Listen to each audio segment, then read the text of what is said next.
Hey everybody, welcome back to Gambling Flow, your daily dose of everything gambling.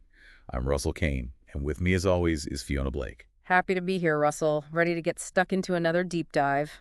And today's question, one that I'm sure has come up, maybe late at night when you're thinking about things, is gambling a sin? Hmm. So obviously we're going to look at this from all angles, and today we're going to be doing that through the lens of history and religion. Yeah, some people out there, I'm sure, struggling with their faith and love for the game. Exactly. So let's start with probably the biggest book out there, the Bible. Mm-hmm. Now, you'd think the Bible would have like a very clear, thou shalt not gamble, but it's not that simple. No, Okay. it's not. There's no explicit condemnation of gambling in the Bible. You won't find a commandment saying you shouldn't be playing slots or poker or anything like that. So no divine retribution if you have a bit of blackjack. Not exactly, but there are some passages that touch on the dangers of greed and getting rich quick. Yeah. Proverbs warns against easy money, and some people think that's a caution against gambling.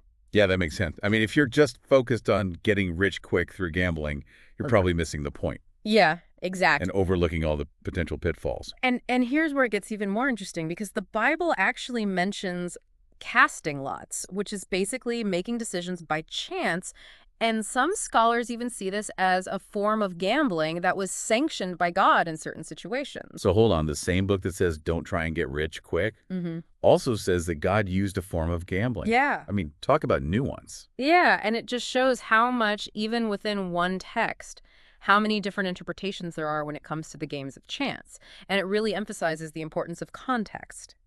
Right. Is gambling harmless entertainment for you, or is it consuming your life and leading to bad behavior? It's a bit like the poker saying, know when to hold them, know when to fold them. Yeah. Except in this case, know when to walk away from the table altogether. Oh, absolutely. And that's where the idea of responsible gambling comes in, recognizing the risks, making sure that you're not letting your love for the game turn into something damaging.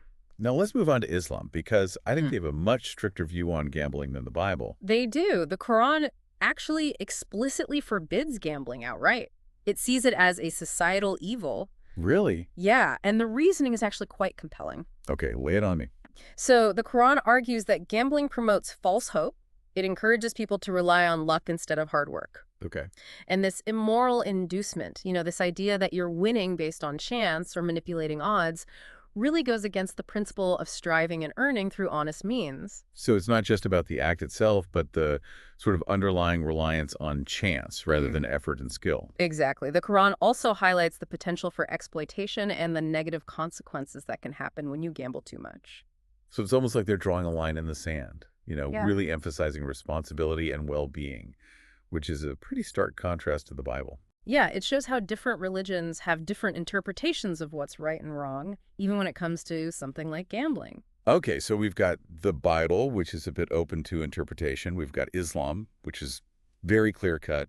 Where does the Catholic Church stand on this? I mean, normally Yeah. quite vocal. Yeah, well, interestingly, the Catholic Church doesn't actually have an outright ban on gambling. Okay. They haven't said it's a sin, but they advise against doing too much of it. Right, so a bit more of a middle ground. Yeah, exactly. Cool. They focus on the potential consequences of gambling, financial ruin, family issues, addiction. Yeah. And it really ties in with their teachings on the 7 deadly sins, particularly greed, envy, and wrath. Oh, those 7 deadly sins, always there. They're always lurking, aren't they? Just around the corner. Exactly. And the church highlights how even harmless activities can become a problem if they lead to that kind of behavior. So we've got a real spectrum of views here. The Bible's open to interpretation. Islam says no way. And the Catholic Church is saying moderation is key. Yeah. It's fascinating how one question can get so many different responses. It is, and it really reinforces that idea that sin isn't always black and white. It's subjective. It depends on your beliefs and your culture.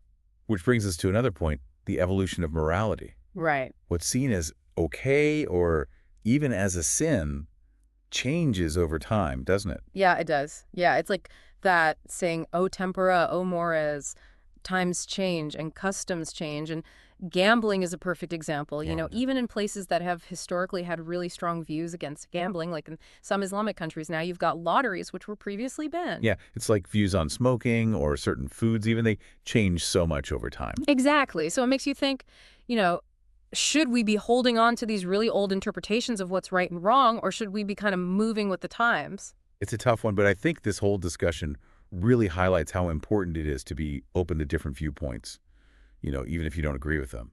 Absolutely. And, we've been talking about religious perspectives, but the whole question of whether gambling is moral or not, it goes beyond religion. It raises ethical questions that are relevant to everyone, regardless of their faith. Right, like fairness addiction, Yeah, the impact on people's lives. exactly. It's not just, is gambling a sin? It's about being responsible and informed and aware of the possible It's consequences. a bit like driving a car. Yeah. Yeah, yeah. It can be fun and it can get you places, but if you're not careful, it can be a disaster. That's such a good analogy. Gambling's a bit like that. It's got its appeal, it's got its risks. It's about finding that balance, enjoying the game, maybe winning some money, Mhm. but always recognizing the potential downside and just being responsible. Now, I remember earlier we were talking about how gambling can be a gateway to other bad habits. Hmm. I think that's something that's really worth looking at. Definitely. Even if you don't think gambling itself is wrong, it can be a slippery slope. It can trigger these strong emotions, greed, envy, anger, desperation, especially when it becomes an obsession. And those emotions can lead us to do things that we regret later. It's that gambler's fallacy, right? Yeah. Just one more spin, I'm due for a win, and suddenly you're chasing losses, making decisions you wouldn't normally make. Yeah. And that's why it's so important to be self-aware. Recognize the warning signs when your gambling habits start to feel out of control. And don't be afraid to ask for help. There's no shame in admitting you've got a problem and reaching out for support. Yeah, you're right. There are so many resources out there for people who are struggling, and getting help is a sign of strength, not weakness. So after all this discussion, where do we stand on this whole gambling and sin thing? It feels like there's no easy answer. You're right. We've seen how different religions and cultures have different ideas about it, and ultimately it's something that each person has to figure out for themselves based on their own beliefs and values. But one thing's for sure, gambling's an activity that needs to be approached with caution. Absolutely no. The risks, gamble responsibly, and if you find that it's causing you distress or having a negative impact on your life, remember there's help available. And I think it's really important to separate the act of gambling itself from the problems that can come from it. Yeah, Even if you don't think it's a sin, the negative consequences of too much gambling are undeniable. absolutely. This has been quite the journey, hasn't it? We've looked at religious texts, cultural shifts, ethical concerns. It's a lot to take in. It is, but I think for our listeners, the main takeaway is that there's no right or wrong answer when it comes to whether gambling's moral or not. It's complicated. There are lots of different viewpoints. Yeah, and the important thing is that you make up your own mind based on what feels right for you, your beliefs and your values. And as we always say here on Gambling Flow, knowledge is power. The more you know about gambling, the better choices you can make. And before we wrap things up, I just wanted to add one final thought. I'm intrigued. Go on. Well, we've talked a lot about the downsides of gambling, the risks and the ethical issues, Yeah. but we shouldn't forget that for a lot of people, it's actually a source of real enjoyment. It's easy to get bogged down in all the serious stuff. Yeah. But for many people, it's just a fun way to relax, try your luck, maybe win a bit of cash. Exactly. And as long as it's done responsibly, it can be a really exciting activity. There's the thrill of the game, the strategy, the sense of community you get at the poker table, or even just chatting with people at the slots. And let's not forget the economic benefits too. Mhm. Casinos and lotteries, they create jobs, they bring in money for communities, they even support charities. It's not all doom and gloom. Absolutely not. So yeah, we've talked about the potential problems, but let's not demonize gambling altogether. It's like anything else in life, moderation and responsibility are key. Enjoy it. Be aware of the risks. Know when to walk away. Well said, Fiona. I think that's a perfect place to wrap things up.